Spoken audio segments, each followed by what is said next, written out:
Tere, head vaatajad! Tänase saate salvestame Riigikogust ja külalisteks on kaks väga erilist inimest. Konservatiivse Rahvaerakonna juht Martin Helme, tere tulemast, ja Jeruusalemma palvushommikusöögi liikumise juht Albert Veksler. Ja sina, Albert, elad küll Iisraelis, aga samas meil on alati väga hea meel sinuga kohtuda, kui sa Eestit külastad, ja seda on viimasel ajal üha tihemini, et see on väga meeldiv. Ja sinu töö viib sind väga erinevatesse riikidesse ja samuti on sul võimalus kohtuda riigijuhtidega, poliitikutega ja sellepärast on meile me hindame väga sinu sellist analüüsi ja ekspertiisi maailmapoliitika suhtes. Nii et tere tulemast.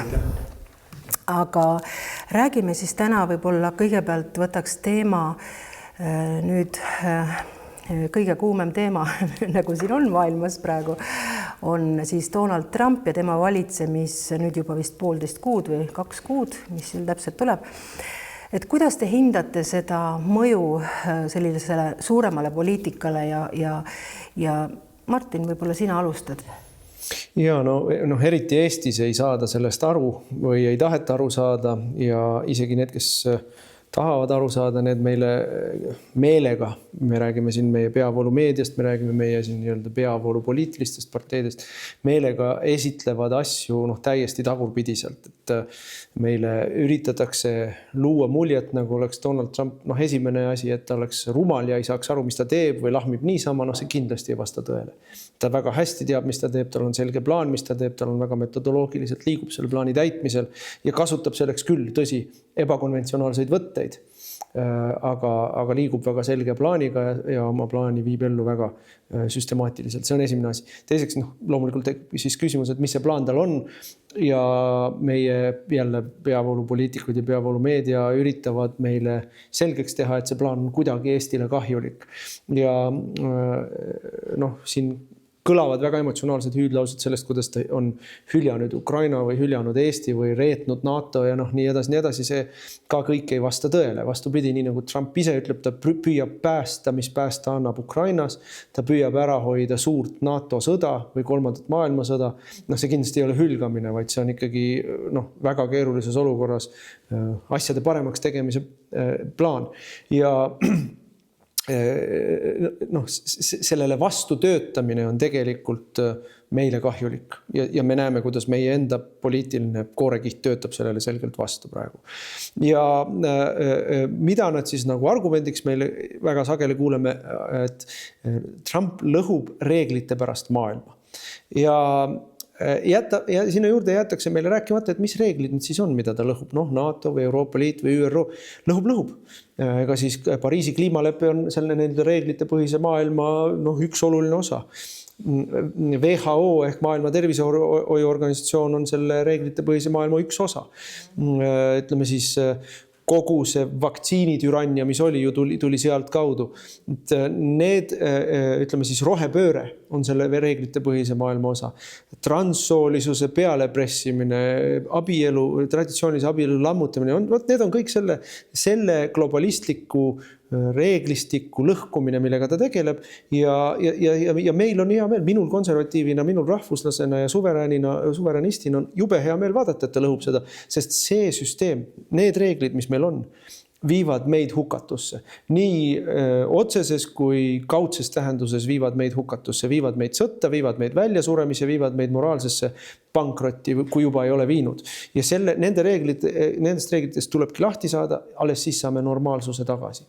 Nii et mina küll toetan seda reeglite põhise maailma ümber tegemist. Just, aga ütle mulle, mida öelda inimestele, keda väga pahandab just selline mittetraditsiooniline lähenemine, et kes lausa vihastavad ja pahandavad, et kas võiks neile öelda, et andke aega natukene, et mis sa neile ütled? Aega ei ole eriti. Aega ei ole väga palju ja sellepärast ta laske mees tegutseb. Ja sellepärast ta tegutseb ka väga jõuliselt, eks ju. Aga mida tuleb öelda on see, et inimesed peavad nii palju täiskasvanumaks saama, nii nagu Ameerika valijatega muide läks, et nad peavad aru saama, et loevad tulemused.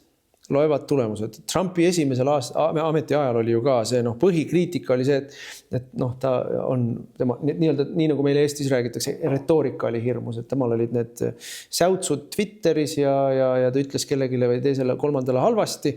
Aga kui sa vaatad, mis ta tulemus oli, majandus kasvas, lõpetas sõdasid, pani illegaalse immigratsiooni seisma, eks ole. Tulemused olid kõik head ja sellest peavad inimesed aru saama, et kõik poliitikud oskavad ilusat juttu rääkida.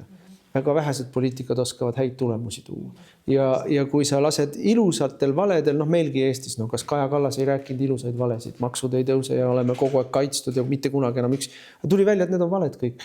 Ja kui sa ilusaid valesid pead olulisemaks kui karmi tõde, milles tegutsedes tuleb pea külmana hoida ja liikuda nii nagu liikuda saab parema tulemuse poole, siis saab sinu elu ainult halvemaks minna, sellepärast et vales elamine ei saa tuua häid tulemusi. Just.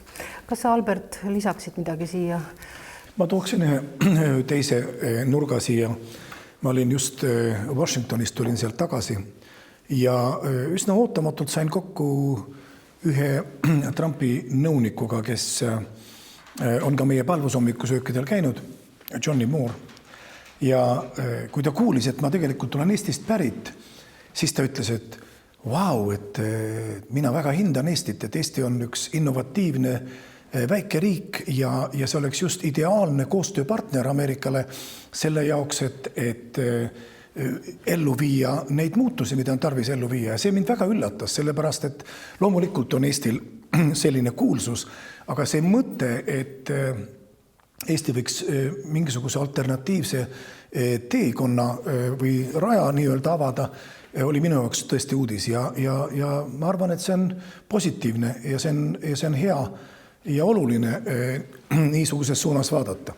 Võib-olla läheme siis edasi ka, kuna Albert, sina oled väga seotud sõna otseses mõttes Iisraeliga, siis võib-olla läheme nüüd sinna maailma jakku ja räägime natukene sellest, mis seal hetkel toimub, et Gaza tulevik, et on küsimus, et kes hakkab seda piirkonda juhtima ja kas millistelt riikidelt tulevad siis ülesehitamiseks ja elamiskõlblikuks muutmiseks miljardid rahastus. Et kuidas sa seda näed? Alustaksin võib-olla sellest, et meil on siiralt kahju nendest inimestest, kes seal elavad. Väga.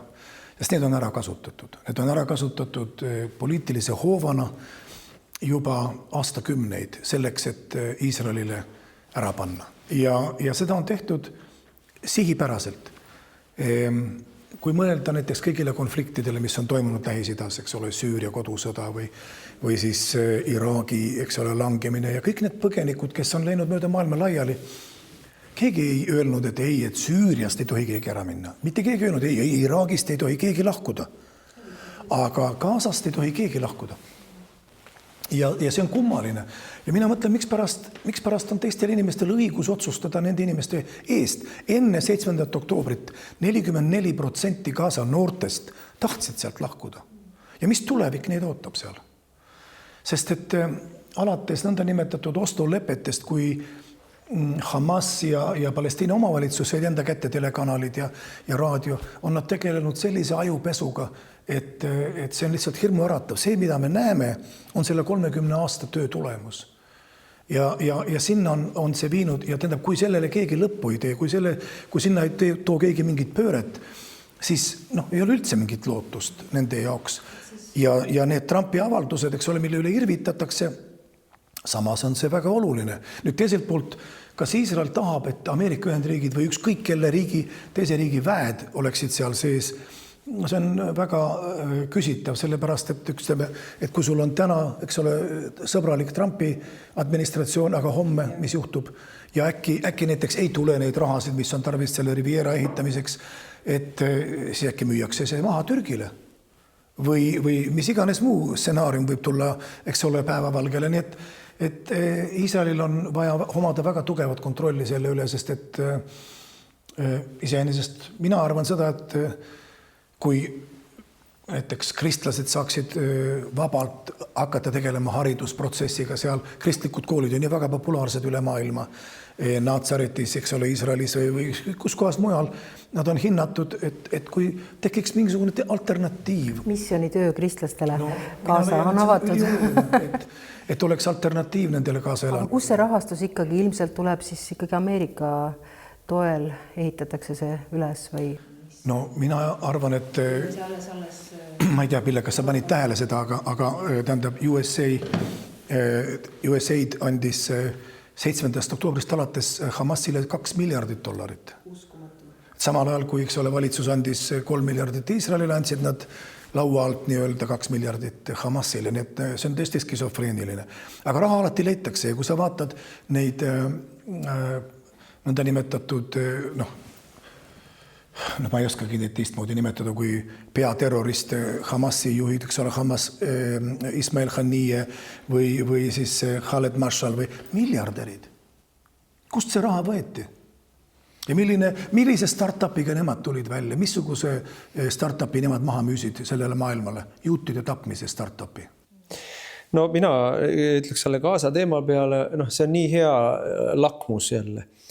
Praegu just meie silme all rullub lahti kohutav genotsiid Süürias. Uuesti on läinud käima Süürias metsik tsiviilelanike, õõvastav metsik tapmine. Tapetakse kristlasi, tapetakse siis ütleme islamiusuliste harusid, seal alaviite ja keda kõike. Mitte kedagi ei huvita. Mitte kedagi ei huvita, vastupidi. Need, kes tapavad, on 3-4 kuud tagasi kuulutatud siin Kaja Kallaste ja kõikvõimalike lääneriikide poolt nii-öelda mõõdukateks, mõistlikeks inimesteks, kes siis Assadi asemel tulid ja Assadi suhtes meil ei ole kellelgi mingisuguseid sümpaatiaid või illusioone, oli ka küünarnukkideni verine inimene. Asemele tulid hullemad, selgelt hullemad, aga see ei huvita mitte kedagi. Nüüd Trump tegi oma avangu selle Gaza suhtes ja jälle küll oli palju tarku inimesi, kes kõik teadsid, et nii mitte ei lähe. Ja kui kole see on ja kui halb see on, mis ta välja pakkus, aga nii nagu Trump ütles, aga mis teie plaan on? Küsis Jordaanialt, mis teie plaan on? Küsis Egiptuselt, mis teie plaan on? Türgilt, mis teie plaan on? Teie plaan on, et natukene laseme seal neil koguda ja siis tuleb uus 7. oktoober või? Et see ei ole ju plaan. Et sellise plaaniga ei ole küll kellelgi midagi peale hakata. Nüüd räägime nendest siis sellest võimalikust tulevikust stsenaariumist, et Gazast inimesed motiveeritakse lahkuma ja me ei räägi siin keegi, ei ole Trump, ei ole juudi valitsus rääkinud sellest, et neid sealt vägisi kõiki minema aetakse, vaid nagu just Albert praegu ütles, suurem osa neist tahaks sealt ise minema minna. Et Egiptuses elab 90 miljonit inimest. Gazas on praeguse seisuga alla miljoni kindlasti, eks ole, 600 000 inimest on järele jäänud umbes võib-olla. Et Egiptuses, miljoni ringis võib-olla. Okei, seal oli, ütleme, ennem sõda oli seal selline alla 2 miljoni, et kindlasti need kõik ei ole praegu seal, nii et võib-olla neid numbrid on ka raske hinnata praegu. Aga isegi kui me ütleme 1,5 miljonit, siis see on, jagad selle ära Egiptuse peale, see on ei ole protsentigi nende elanikkonnast, jagad selle ära Türgi või ükskõik milliste Araabia riikide peale. Kui me vaatame, kui palju saabus Eestisse Ukraina sõja ajal nii-öelda ukrainlasi, 4% elanikkonnast. Palju rohkem, kui oleks siis, kui Egiptusesse koliks kogu Gaza üle. Et need mahud on seal nii suured, need elanikkonna mahud on seal nii suured, et kindlasti ei lükkaks see kummuli ei Egiptuse riiki ega Jordaania riiki, ja nad on ju tegelikult samast rahvusest. Egiptuse puhul on identiteet natuke tugevam, aga nad on araablased. Nende perekonna nimedki ütlevad seda, kus nad on pärit, eks ole, Al-Masri, sa oled Egiptusest või Halabid, kes on siis Süüriast väga tuntud pered. Need on asjad, mida on võimalik ju väga selgesti näha. Kuigi siin on tarvis ka ikkagi väga nagu peent filtreerimisprotsessi. Ma toon lihtsalt sellise näite, et sealt toodi Malaisiasse haigeid, kes vajasid nagu arstiabi. Ja tänu täheks nad panid siis Malaisias haigla põlema. Nii et see on väga segane. See haridussüsteem, mis seal on olnud, et kui sul on 2 inimpõlve järjest õpetatud, et kõiki tuleb tappa ja inimelul väärtust ei ole, siis sellel on tulemus. See on kollektiivne selline kurjus, mis seal valitseb küll. Et nende inimeste tagasitoomine tsivilisatsioonirippe on väga kõrge nõudmisega väljakutse, aga kui sa küsid, kust raha tuleb, mõtleme jälle selle peale. Aga Türgi Vahemere rannik on täis kuurorteid. Egiptuse rannik ja see, ütleme siis, jõeäär on täis kuurorteid. Et Marokko on täis kuurorteid. Miks ei võiks seal olla? Kusjuures ilm on seal ilus, rannad on ilusad ja kogu infrastruktuur, mis on küll praegu puruks pommitatud, on võimalik küllaltki kiiresti taastada, et neil on seal nii kütus kui vesi kui elekter võimalik taastada, et nad ei hakka tühja koha peal siis jääb küsimus, et miks ei taheta neid kuhugi, miks ei taheta, ükski riik ei taha neid vastu võtta? Aga sellepärast ei tahetagi, et need see ei ole inimkapital, mis panustaks sinu ühiskonda, kui sinu ainus oskus on ikkagi veretöö.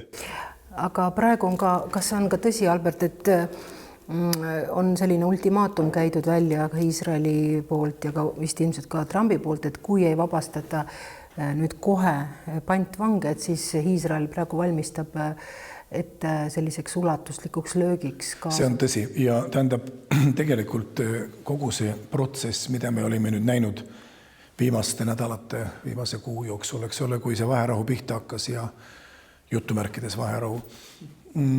Kõik need paraadid, kus meie need pantvange siis, kes sealt tunnelitest välja lasti, kes nägid välja nagu Buchenwaldist tulnud ja kõik see mõnitus, kõik see alandus, see on olnud väga raske, väga raske ja muidugi kuulda, mis nad tegid nendele punapeastele poistele, eks ole, ja nende emale, et nad ära surnuks kägistasid ja valetasid, et Iisraeli õhurünnakus nad surma said.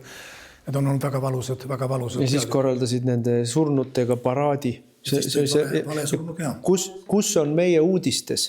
Kus on meie uudistes, kus lihtsalt ei räägita sellest kõigest, sest ebamugav, see ei ole kooskõlas narratiiviga. Ja see on kohutav, et see nii on.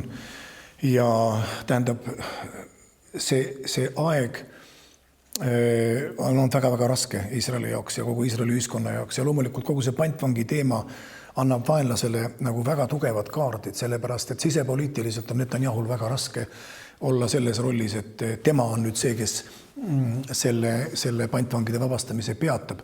Aga mõelda, et see tuleb selle hinnaga. 72% inimesi tegelikult Iisraelis soovivad tema tagasiastumist. No ma ei ole kindel, et see nii kõrge. Ära kõiki protsente usu ja neid manipuleeritakse. Pool nüüd, mis tuli välja. Ma kahtlustan seda, et see ei ole kindlasti mitte. Ja tähendab, kui praegu oleksid valimised, ma ütleksin, et parempoolsed tuleksid võimule Iisraelis ja ma arvan, et Netanyahul oleks võimalik võita. Aga see on teine teema. Kuid see sisepoliitilist on väga raske. Ja teiselt poolt Hamas on keeldunud ja loomulikult, mis nende käest oodatakse, on see, et nad paneksid relvad maha ja laseksid pantvangid välja. Ma arvan, et neile antakse võimalus ellu jääda, kui nad seda teeksid. Aga nad ei ole valmis seda tegema. Nüüd, see on ka selge, et sõjalisel teel neid pantvange sealt kätte ei saa. Väga väike tõenäosus, et see juhtub. Et nende pantvangide elu on väga suure küsimärgi all, kui see sõjaline operatsioon jälle algab. Aga teiselt poolt mina ei näe nagu mingisugust manööverdamist ruumi siin. Ja sellepärast mina kutsuksin nagu üles meie vaatajaid kristlaskonda, kes on Iisraeli eest palvetamas, et siin on vaja paluda seda imet. Ja Jumal on teinud need imesid ju varem ka.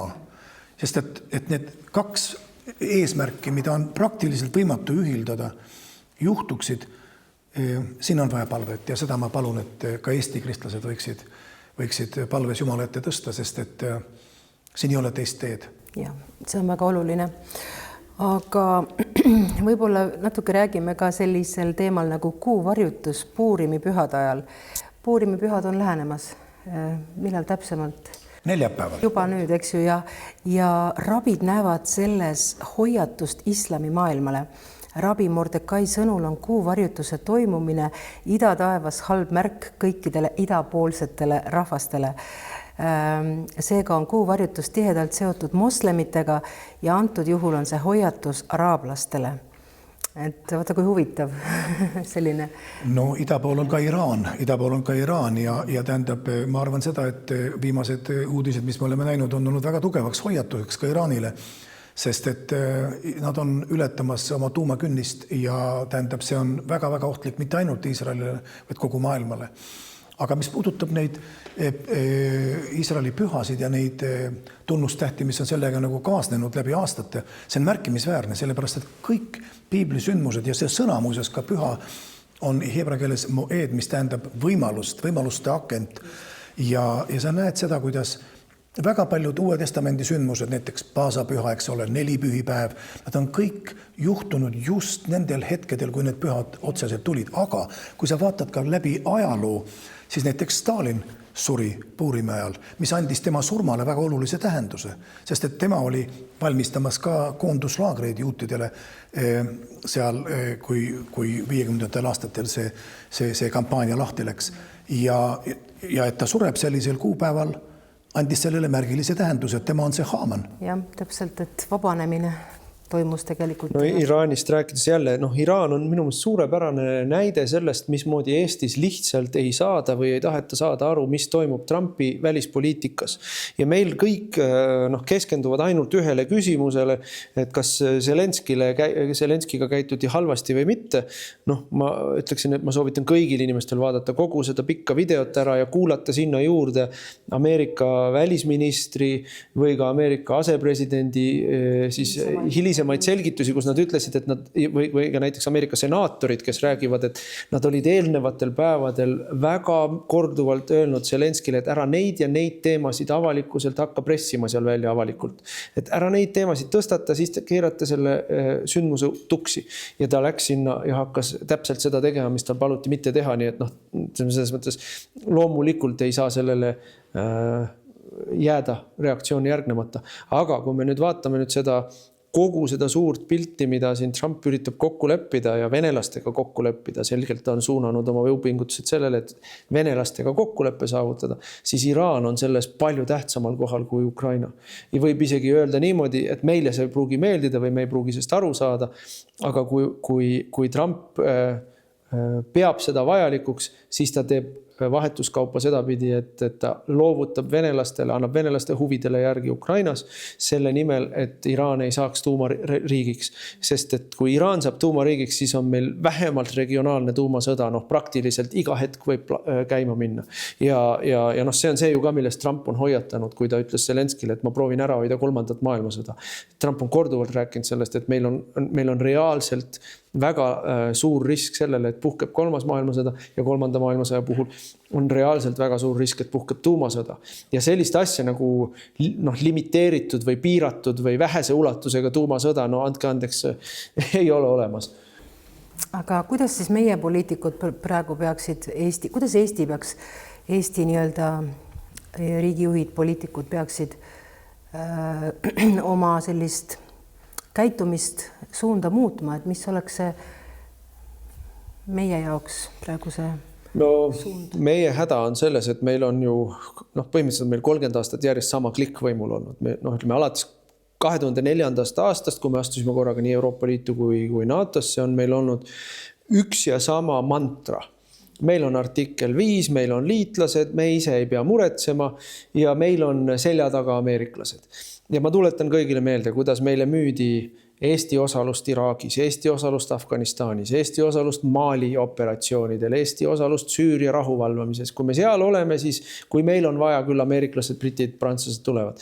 Ja nüüd tuleb välja, et see ei vastanud tõele. Et meil on 20 aastat valetatud. Nüüd meil on 20 aastat valetatud, et meil on nii-öelda NATO vihmavari, polegi enam. See on Prantsusmaal on mõned tuumarelvad, mida nad ka ei tea täpselt, kui paljud töötavad. Suurbritannial on ka mõned sajad. Ja siis on Ameerika, kes ütleb, et kui te ei lõpeta seda sõja õhutamist ära, siis meie peseme käed puhtaks siin. Et tegelikult me oleme äärmiselt kehvas seisus praegu. Et oleks riikidel ja ka Eestil oleks väga kasulik ja oluline luua otsesuhted, otseühendused Loomulikult, kui me oleme 25 aastat ehitanud.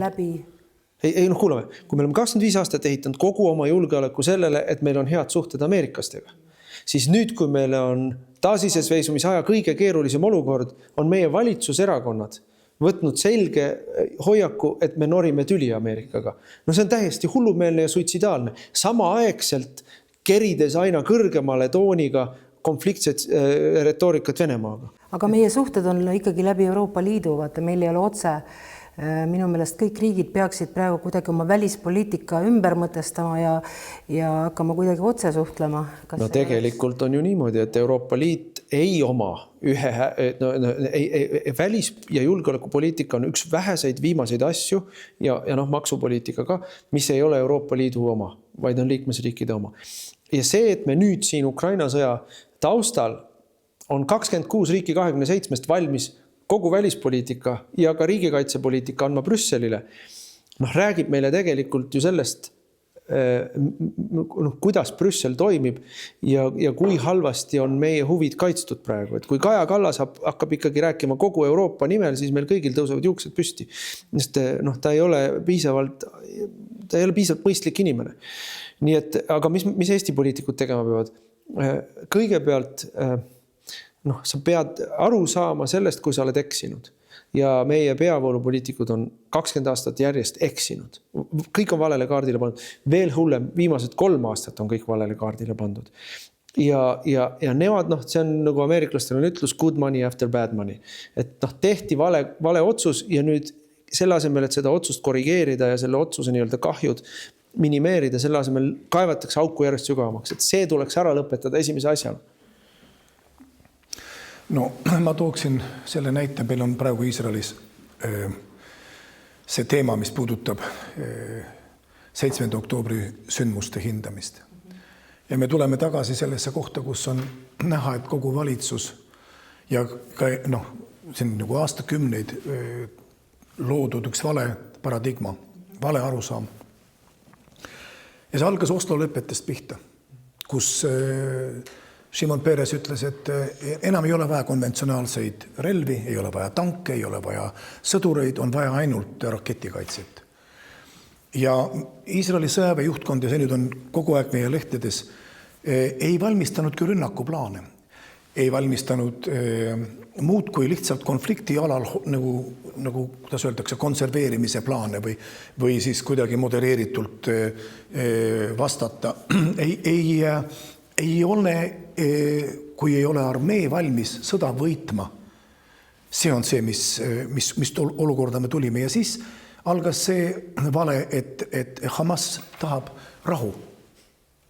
Ja tähendab, seda edendati ja arvati, et Hamas on õppinud õppetunni. Kas Iisraeli rahvas ka seda nagu uskus? No tähendab, me kartsime rünnakut Hezbollah käest, eks ole, põhjast. Me teadsime, et Iraan on suur vaenlane, kes seda kõike mahitab. Aga Hamasi põlastas armee, Hamasi põlastas ka Iisraeli valitsev juhtkond ja tähendab, nad ei uskunud seda, et Hamas võiks sellega hakkama saada. Ja sellepärast tõmmati vägesid sealt ära, me uskusime, et meil on kõrgtehnoloogiline turvamüür, meil on vaatlejad, meil on raketikaitse ja me olime mitu sõda üle elanud niimoodi, et me püüame kinni kõik raketid ja ütleme, et lähme edasi. Ja tähendab, kogu see paradigma kukkus kokku, see kaardimajake kukkus kokku ja tegelikult peavad, ja see on aastakümneid kestnud, see vale ei püsi. Ja tegelikult see, mis ühte riiki päästab, on ikkagi regulaarne armee, on ikkagi inimesed, on ikkagi tankid, on ikkagi need, kes on valmis oma eluga kaitsma seda maad. See ei ole arvuti, see ei ole telekaekraan, see ei ole mingisugune kõrgtehnoloogiline asi. Tähendab, siin on olnud üks väga suur paradigma muutus, mida me oleme väga valusalt üle elanud. Nüüd, miks ma tahan seda siia juttu sisse tuua on sellepärast, et samamoodi peab ka Eesti üles ärkama ja aru saama sellest, et on asju, mida ei ole võimalik üle kanda. Ja tähendab, kui kui usuti, et NATO meid päästab ja kui usuti, et Ameerika Ühendriigid on need, kes seda tagavad, siis ei saa neid suhteid Ameerika Ühendriikidega samaaegselt õõnestada. Ma saan aru, et eelmine valitsus, kui Reinsalu oli välisminister, otsustas, et hääletatakse välispoliitilistes teemades koos Ameerika Ühendriikidega. Ja nüüd vahetult, see oli üsna hiljuti, nüüd septembris, kui oli hääletus ÜROs, Eesti hääletab Põhja-Korea algatatud initsiatiivi poolt, et juudid peavad ära, ühesõnaga lahkuma Juudast, Samaariast, siis Ida-Jeruusalemmast ja Gazast 12 kuu jooksul panid kella käima, et me peame ära minema sealt. Ja tähendab, see nüüd meie Eesti, kes tõstab oma käe hääletamiseks, et niimoodi peavad juudid toimima, niimoodi peab Iisraeli riik käituma, niimoodi peab maailma üldsus siis käituma selle valguses, et Jumala sõna ütleb, et need alad just nimelt kuuluvad Iisraelile, kuuluvad, see on Juudea ja Samaaria, eks ole, ja Ida-Jeruusalemm, eks ole, et kuidas siis, kellele nad siis peaksid kuuluma. Aga kui Eesti ütleb, et need territooriumid ei kuulu juutidele, millisesse ohtu Eesti ennast paneb? Ja väga õige, teate, ma praegu kuulan ja mul tuleb lihtsalt see paralleel, et nagu sina, Martin, alustasid, et see reeglite põhine maailm on kokku kukkumas. Aga tegelikult see reeglite põhine maailm nii-öelda on tegelikult ehitatud valedele. Et need valed on läinud kogu aeg suuremaks ja seda vale narratiivi on samamoodi nii Eestis ja ka Iisraelis, nagu sa ütlesid, on ehitatud ja tegelikult see ongi loonud kõik need probleemid, millega me kogu aeg põrkume, eks ju, vastu, sest et see on nagu mingi teine reaalsus. Nagu see on pettus ja seda levitatakse ja seda ehitatakse. Nii et tegelikult see, et see reeglite põhine maailmakord praegu rapub ja asjad on muutumises, tegelikult see on ju väga hea asi. Ja võib-olla hetkeks asjad lähevad selles protsessis alguses, nii-öelda selles raputusprotsessis, asjad võib-olla tunduvad sellised hirmsad ja rasked, aga tegelikult ma usun, et see lõpptulemus, kui me nüüd tõesti anname aega ja laseme nendel protsessidel minna. Martin, sa tahtsid? Ja mina tahtsin seda öelda, et aga mõtleme enda ajaloos 30 aastat tagasi. Väga palju oli neid inimesi, kes olid väga mures, et Nõukogude Liidu reeglite põhine maailm ka kokku variseb, et mis siis saab. Ja oligi väga raske aeg, eks ole, ei olnud süüa, toad ei olnud köötud, vägivald, maffia laamendas, eks ole, aga need reeglid pidid ära minema, sest et see kõik oli meie rahvast hävitav. Need reeglid, Nõukogude süsteemi reeglid olid meie rahvast ju hävitavad reeglid ja me tahtsime neist lahti saada. Globalistlik süsteem on täpselt samamoodi meid rahvusena, meid rahvusriigina hävitav süsteem ja hoolimata sellest, et me saame aru, et nende reeglite kokkuvarisemisega käivad kaasas riskid ja negatiivsed, paralleelne kahju, ikkagi kui me nende reeglite all jätkame, siis meie rahval tulevikku ei ole, et parem võitleme siit välja ennast. Ja see on probleem meie poliitilise juhtkonnaga täna, meie nii-öelda peavoolu poliitikutega, et nemad ei ole nõus neist reeglitest lahti laskma ja selle tõttu nad ei oskagi uues olukorras käituda, nad ei tea, mida teha ja isegi kui nad teaksid, neil puudub selleks selgroog ja tahe midagi teistmoodi teha. Ainsad, kes sellest aru saavad, tegelikult on meie erakonnas. Ja see fakt, et maailm on muutunud, see on absoluutselt, see on niivõrd selgesti tunnetatav fakt, et teatud protsessid on veel, ütleme, inertsist veel nagu toimivad, aga need on ilmselt ka kukuvad varsti ära. Nii et ja tõesti, et meil on vaja ka uusi juhte, et see vana, mis oli ka võib-olla meie häda selles, et kui me tulime nii-öelda need kommunist või eelmisest perioodist selle reeglite pärasest ühiskonnast tulime üle, siis väga paljud juhid ju ka tegelikult tulid ju ka sealt üle selle vana mõtlemisega. Nii et meil on vaja ka uusi juhte, absoluutselt, et saada ka nüüd või uue mõtlemisega juhte, kes aitavad meil nii-öelda sellest protsessist läbi ilusti edukalt. Ja, aga vaata, nii nagu meil oli seal Mar-a-Lagos, oli Palus hommik, see oli väga inspireeriv üritus ja seal ikkagi korduvalt läbis mõttekäik oli see, et ega ainult raskustes kasvavad rahvad ja riigid tugevamaks. Ainult raskustes. ja seal oli huvitav samuti näha, et me ju palvetasime erinevate riikide ja rahvaste eest ja me nägime seda, et president Trumpi ametiaja alguses, sinnani oli siis sel hetkel 6 päeva, et see toob muutused ja see on toonud meeletult suured muutused ja tähendab, mina isiklikult arvan seda, et meil on tarvis palvetada nii president Trumpi eest kui Eesti valitsuse eest, sellepärast, et see on ka apostel Pauluse sõna Timoteosele, kui ta ütles enne kõike, esimeseks asjaks palvetage nende eest, kes on võimu juures, et me võiksime näha head käekäiku, et me võiksime elada rahulikku elu kõiges jumala kartuses ja aususes. Ja need on asjad, mida tegelikult ei tohi unustada. Kui